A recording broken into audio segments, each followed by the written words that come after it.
It is time for our annual PlayStation predictions discussion. That's right, I will grade myself from last year, see how well I did, and then give 10 new predictions for what I think the PlayStation business will do for the 2025 calendar year. I'm pretty sure this is the 11th or 12th year that we've done this, and it's always one of my favorite things that we do every year because it's funny to see how close I am to some of these and how way off I am on a lot of them, but as per usual, we will grade myself first. If you want to see the brand new predictions, timestamp right there. But otherwise, let's begin with our report card, and that always begins with these sales predictions. So, PlayStation 5, I said it would be at 75 million by the end of 2024. And then PSVR 2, we had to basically do this in a way where it's like, well, Sony does not disclose PSVR 2 numbers. So if they ever give us a new milestone, let's just say it's below 2 million, we did not get a new milestone. So we can't really grade that, unfortunately.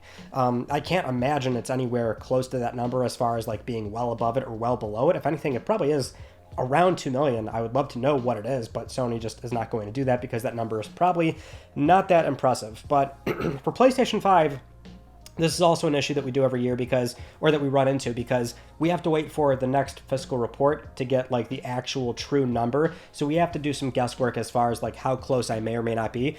And to be fair, I would presume I'm not that close. PS5, I'm going to say is maybe around 73 million. And that's based on a few different factors. I mean, the last official number that we do have is 65.5 million, which is a big deficit from 73, obviously, or even 75, my prediction. But we have to bear in mind the period that we don't have here is the holiday season, where they're going to sell a lot of consoles.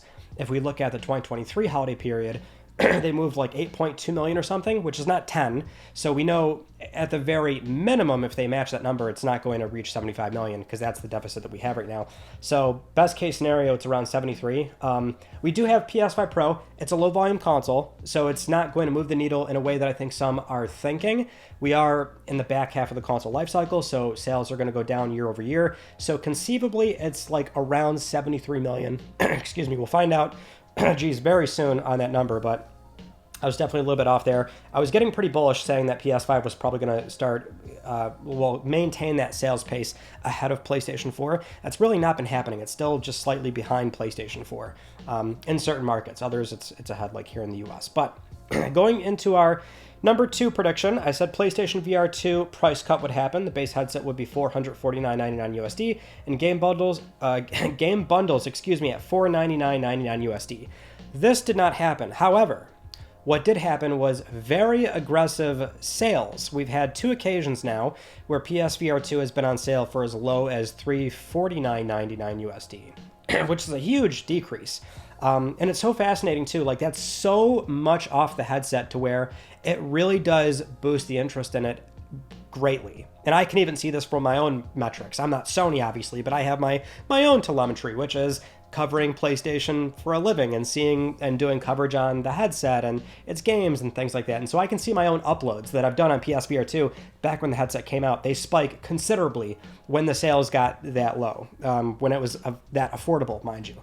Now, I'm still wrong here, but God, I'd be shocked if they don't do this coming up very soon where it's like an official cut. But either way, technically, I was wrong about that. Number 3, Eric Lempel is named the new president and CEO in April. And I did also add some caveats in there that it could also be Toby Morrish, Hideaki Nishino, Lin Tao. We were very surprised that they went with this 2 CEO setup. People call them co-CEOs, but the reality is it is 2 CEOs. You've got the CEO of the Studios Business Group, that is Herman Hulst, and then the CEO of the Platform Business Group, which is Hideaki Nishino. So at the very minimum, I always try and dance my way into being right on these. I at least threw one name out there that did end up happening, although I did have a lot of conviction in thinking that Eric Lempel was going to be the successor, and that was named, actually they announced the new setup in May, so like slightly after this. But yeah, wrong about that. Number 4, PS3 games begin leaving the PS Plus Premium game catalog, and I wrote down the current amount at the time, which was 321. Thought process there, obviously, they're ancient old PS3 server blades. We're not going to be in this position where they're adding new games on there. Like at a certain point, you're just going to see games either by the sheer virtue of license expiring or them taking certain server blades offline and just worrying about the certain traffic of, some of the higher priority games on the service. I still can't imagine a lot of people are playing games that way. But I was wrong about this too, because not only is the current catalog amount 325, I think, so it's more. Some games did leave, not a lot. What ended up happening was we did have a few games go back in. We also had, for the first time in years, new games, like new actual PS3 server or PS3 streaming titles be available.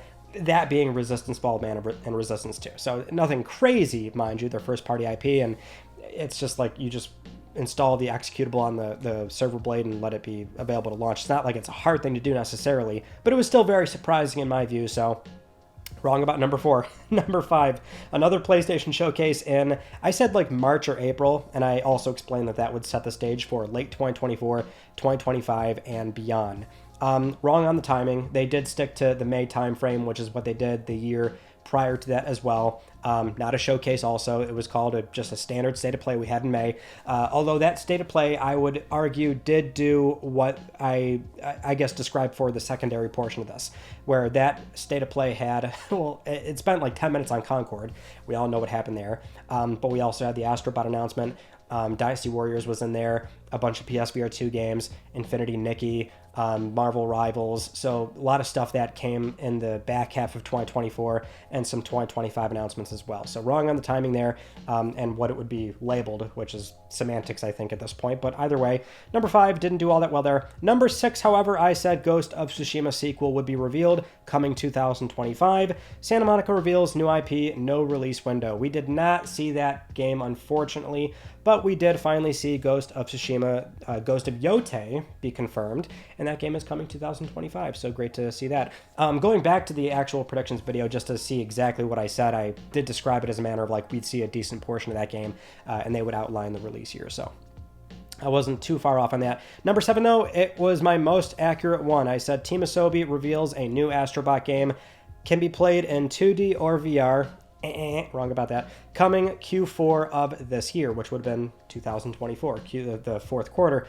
Yeah, I really, the only thing I got wrong there is the VR portion. The game is completely 2D, but otherwise it was a brand new 2D Astrobot game with a modest budget where it was priced at, well, the game is a modest budget. It's Team Asobi, 3-year dev cycle, 65-person something team. But the game was priced at $60 USD. And it did come out this year and won Game of the Year, which was amazing as well. Very happy about that. Number 8, oh boy. PS5 Pro revealed in September, ships in November. We're doing good so far.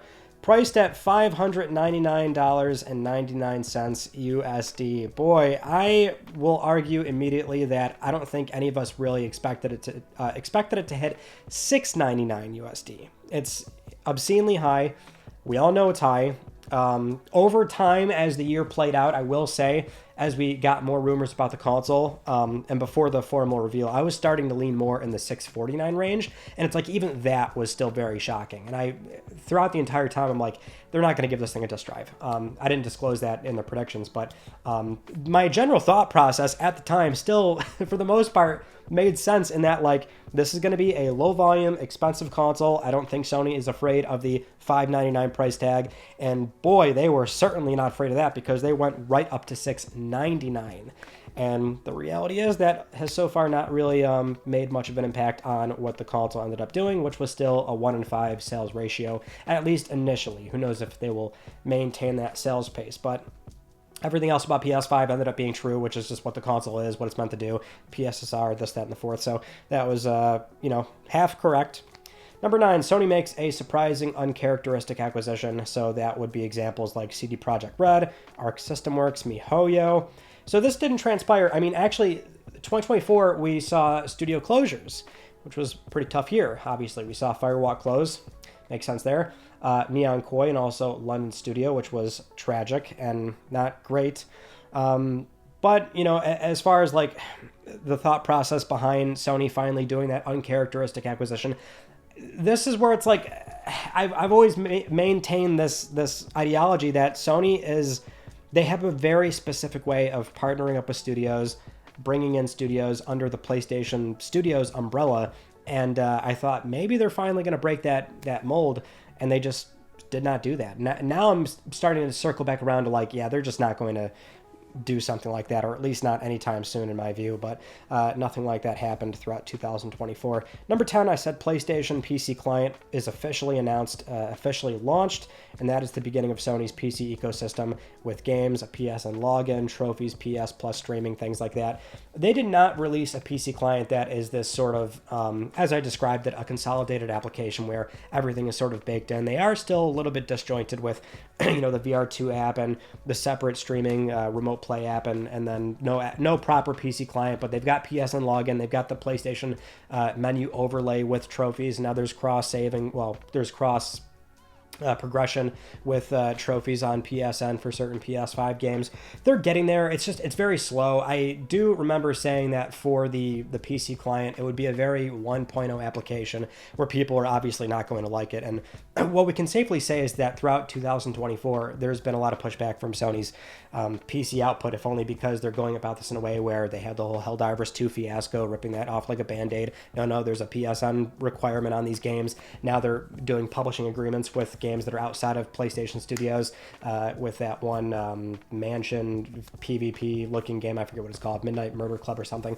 That's going to have a PSN login. So it seems pretty clear the direction of where Sony is taking their PC output, and I can't imagine that's really going to work out well for them, but at the very minimum, they are getting there just slowly. But number 10 did not really pan out. So yeah, not really a great record.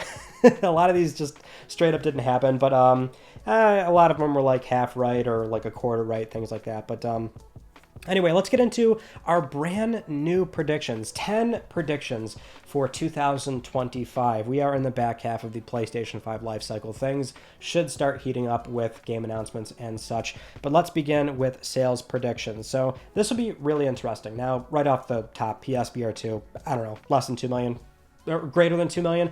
Same thought process. If they confirm a milestone of some kind, if they do put a number out there, at this point, I'll just convert that to greater than 2 million. But I cannot picture a scenario where we're ever going to hear about PSVR 2 unit sales ever again. PlayStation 5. Here's the thing about PlayStation 5. It's not keeping up with the sales pace of PS4. Not in a bad way. It's not like well behind. We have to remember that the MSRP of this console is considerably higher than PS4 in the same time frame, so I think the company is very happy, like almost matching the PS4 sales pace with a console that has a higher average spend per box. But we are going to have a year coming up where if Grand Theft Auto 6 does come out on time, that will be easily one of the, if not the biggest entertainment product launch that will ever happen. It's just, I think we are all in agreement just how important that game is, and it will be an anomaly in that it could break the tradition of the typical console decay curve, because in theory, PlayStation 5 sales, I would initially think, if there is no GTA 6, would probably be in the less than 90 million ballpark, maybe like 89 million, 90 million, somewhere around there, which would put it still behind PlayStation 4 at this point. It would account for a year-over-year decline, which the console is going to be seeing. But 92 million would put it above, and just that accounts for basically a few million more consoles being sold because of Grand Theft Auto 6. If that game does come out on time, you would think that that would be the one game that is able to sort of buck that trend, and they're able to do a few extra consoles than they typically would, compared to what it would be launch aligned with like other machines, right? It's just like a 10-year gap from these Grand Theft Auto games, and 6 is going to be such a huge entertainment product launch. It's going to be only on Xbox Series S, X, PlayStation 5. Sony's the console favorite here. So I don't want to put two numbers on this. I will say 92 million. I'll commit to GTA 6 does come out on time, even though there's a lot of conversation around that likely not happening. In which case, I'll add the slight caveat of if GTA 6 doesn't come out, then it would probably be like 90 million. But going into number 2, PS5 and PSVR 2 receives an official price cut. PS5 Pro gets a holiday sale.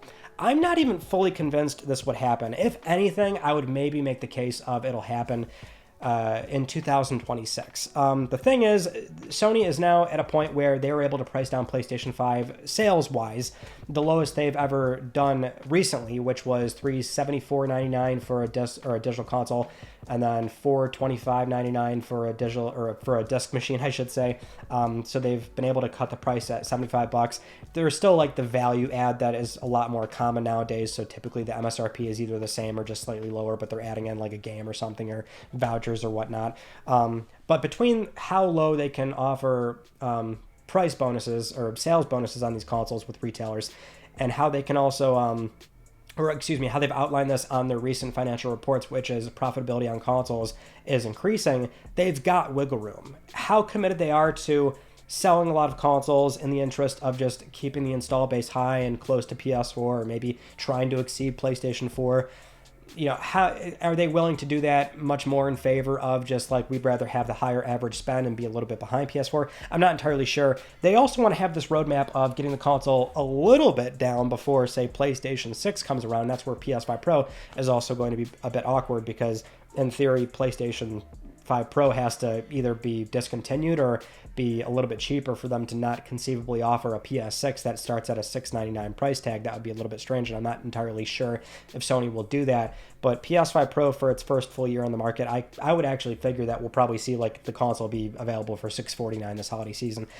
Or just to add more caveats onto this, not necessarily a North America thing, but in other markets where we've seen PS5 go up in price the past 1 or 2 years, I could also see Sony like start to bring those prices back down to at least launch price sales. I would expect that we'll see maybe a very modest $50 price cut, and that will be permanent. And then the holiday season, you'll see it go down a little bit further and things like that, especially VR2, obviously. Going into number 3, Guerrilla Games reveals Horizon multiplayer game in May, launches in July, August. The framework here is going to be very similar to Concord in that they're going to show the thing off very soon, and it's also going to like launch very soon as well. I'm not sure if that model is really the correct way to go about doing it. Not to draw parallels for Concord here in a manner where it's like negative per se, but clearly they had this sort of approach of like, we want to show this thing off. Here's the mission statement of what it is, as far as like full-blown gameplay and things like that. And then guess what? Only a few months down the road, you're going to be able to play this thing. It's going to go in beta for a little bit, and then here it is. And this lines up with the rumor we recently had where they had a job listing on Guerrilla site where it was a QA release intern for a game that they're planning on shipping within like the first half of next year. What do we think that could possibly be? This game's been in the oven since 2018. I think they're ready to finally show this thing and also ship it and let people play it very soon. How well it'll do, I don't know, but I think it will be probably a similar sort of timeline that we saw from Concord if the company is committed to having that same sort of approach. Since we can say a million things about why Concord went wrong, but this is just simply a different game. Number 4, I said Santa Monica Studio reveals new IP by the end of the year. So with that, I want to, I guess, imply that it would maybe be their year closer here. I don't think we're going to see the game soon, but I feel like it would maybe be similar to what we saw with Yote, where it was a more recent end of year-ish announcement. Maybe like September onward is when they might do this. Could be at its own state of play event. Maybe it'll show up at Game Awards, although I'm less inclined to think that'll happen based on another rumor or another prediction I have coming up. But you would think that this game is ready to have a very similar, maybe Intergalactic style reveal, where it's like, here's a very brief, well, I don't know if Intergalactic is really all that brief, but they'll show enough of it to where it's like, hey, here's the mission statement for what this game is. Here's a story synopsis. We don't have a release window, but we're just ready to finally show you this new game from Santa Monica, which is an exciting prospect because Santa Monica has done Kinetica, God of War, incubation projects. That's it. So it'll be great to finally see Santa Monica do something. Number 5, Bluepoint Games is not doing their own game, their own project, but they are supporting Santa Monica's new IP. So these kind of go hand in hand. The argument I'm going to make here is that by the time, because I expect we'll see Santa Monica's new IP at some point this year.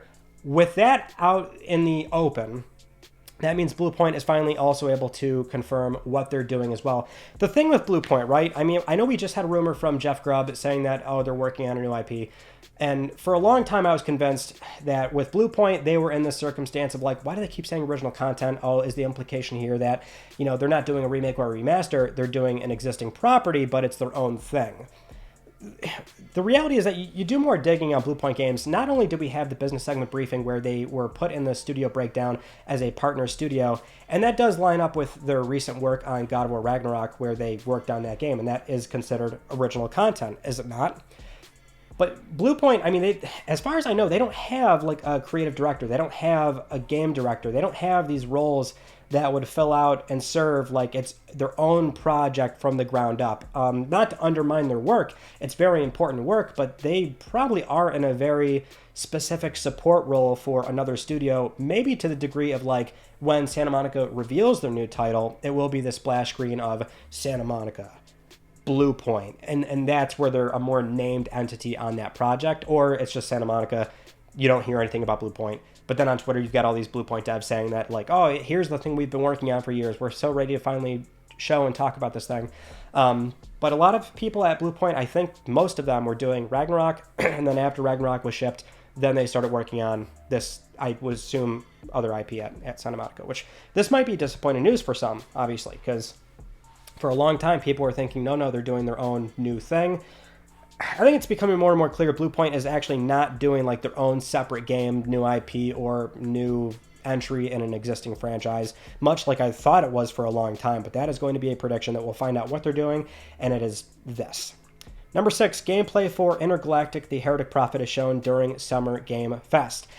It seems like Naughty Dog likes doing reveals and announcements during Jeff Keighley shows, so that would be SGF or the Game Awards, but with this title in particular, I think we are to a point where we will see the gameplay during Summer Game Fest, and that will be where maybe we get the release window per se, probably a year, right? It's like, oh, here's gameplay, here's maybe a 3-4 minute thing. I don't know if Sony and Jeff Keighley have some sort of like long-term agreement of like, okay, you're going to be the exclusive stage for us showing the milestone updates for this game in particular. Obviously, they felt comfortable enough to show this initial trailer where there's no moment-to-moment gameplay that really gives you a good feel for what the game is going to be, but give it, up until Summer Game Fest, we'll probably see that, and that would be where they'll be able to comfortably say either 26, maybe 27. That would be pretty far out, but I don't know. I'm just sort of feeling that one out. I think that's maybe what's going to happen. And then number 7, more IP licensed out, similar to Freedom Wars Remastered, which we saw recently. That was kind of a big deal, right? Freedom Wars on PlayStation Vita, which was very much a completely Sony-owned IP. Now they're giving it back to Dimps, and Dimps was able to go and find a publisher, and that's Bandai Namco, and now the game can come out on PS4, 5, Switch, PC. And even though we had recent comments from the PlayStation Studios Business Group CEO, Herman Hulse, mentioning they're always evaluating older IP. Even before those comments, I mean, I always felt like this is probably the path they'll take for a lot of these older properties.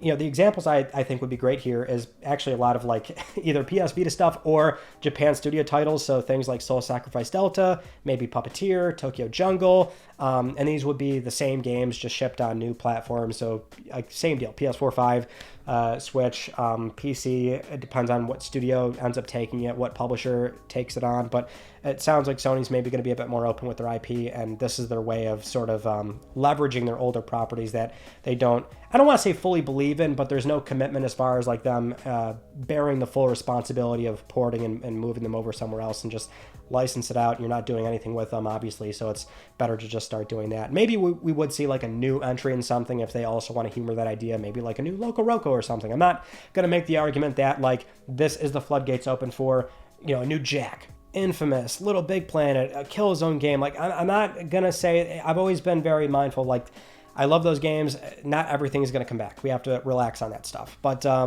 you might see like a handful of these things maybe pop up over time, and I think this year we could see at least one or two of these games end up being announced where it's a similar license deal with Freedom Wars, like Freedom Wars Remastered. Number 8, Sony increases their stake in Epic Games a 4th time, because they've done this 3 times now, back in 2020, 21, and 22. 3 years in a row, and Epic's done a lot of different funding rounds. I think, like, this is basically our merger and acquisition type rumor. They're not, as far as M&A activity, I don't think anything's really going to happen this year, but it seems clear that Sony is willing to put money into something, and right now it seems like minority investments are a pretty good place to do this. Epic had a funding round I think February 2024. That was mostly just Walt Disney. I think they put in like $1 billion or something like that. If they have another funding round this coming year, then I think Sony would probably put in a little bit more. That relationship seems to be working out for them, especially as they go into a new cycle of PlayStation hardware, and Epic's, obviously well invested in Unreal Engine. We just saw Sony make a partnership with AMD. I think this is kind of the area where if they're going to be spending money and investing, a lot of it is this long-term roadmap for PlayStation's future, the kind of games and experiences we see on their platform. So let's just say they're going to increase their stake in Epic Games, and that's kind of the M&A activity that I expect this year at the very minimum. I'm sure there would be a little bit more here, but we'll just say that for number 8. Number 9, PS5 firmware updates begin cooling down. Folders will come, but no themes or UI refresh. I'm very firm on this. I don't want to say super firm, but because I want to be wrong. I want people to have what they want. But as I've often said with how the console is designed, the background while your games, that is your background. I think it was very purposefully made in such a manner where it's not really going to ever have custom themes ever again, per se. If it does happen, again, I would love to be wrong because I want people to have what they want. But, there's that, right? And then the UI refresh. We had this with PlayStation 4 in 2016, very slight refresh. I don't really know if there's that much room for PS5 to have that kind of facelift in the same manner as PS4. Surely there is, but I don't know. I feel like maybe that's just not in the pipeline. Folders probably will happen. I feel like that's an inevitability. Proper folders, not game lists in the game library. But I just can't see them adding major things anymore. I think they're kind of at a place now where it's okay, we figured out where activity cards have their place, which is we gave up on them. It's just sort of... I think we're in that back half of not really having these headline updates that have 30 plus changes anymore. But I hope to be wrong. And then number 10, From Software PS5 and PC exclusive rumors ramp up. And also Demon's Souls PC confirmed, which is not really related, but it's, Souls game, so I just threw it in there. Because that game does have to have its PC version confirmed at some point. I'm surprised it's taken this long, but that's got to happen this year. If anything, we could do another prediction, just listing off a few PC games that I expect for this year, like that and GT7. But really the big sort of bold rumor here is FromSoft PS5 PC exclusive. I don't know if this would go over well, but it is something where the relationship is there. Sony has always had this vested interest in these kind of games and experiences with FromSoft. They've got multiple projects in the works. I do want to clarify rumors here. I don't think it will be announced, but and I also want to add the sort of qualifier here of not Bloodborne stuff. It just seems like that's just not happening. We'll probably have plenty of Bloodborne rumors that don't end up being anything, but this would maybe more in veins of a new IP, or maybe a sequel, maybe Demon's Souls 2. I don't know. I can't really picture that either. I don't know. My sort of bold take here is that there is another game in the pipeline where FromSoft is now going to be able to take on another project from SIE, and there's that growing relationship of Kadokawa and FromSoft wanting to adapt their properties into TV and film. Sony's going to be directly involved in that, and it will be just some sort of thing that's worked out between all these vested parties of here's why it's all mutually beneficial for us, and that's what you'll end up seeing, is some heavy rumors implying that this game is real, it's in the pipeline. You'll have these rumors stir up from credible voices in the games business. I think that's maybe what will end up happening. But that is my 10 predictions for 2025. I'll be honest, I had a lot of different thoughts as far as what we would name off here. But those are some that I feel, I don't know if confidence is the right word, because sometimes I'm way off on these things, but it is always fun to see what will end up transpiring for the PlayStation business for the next 365 days. Thank you so much for watching, and I will see you all in my next video. You take it easy.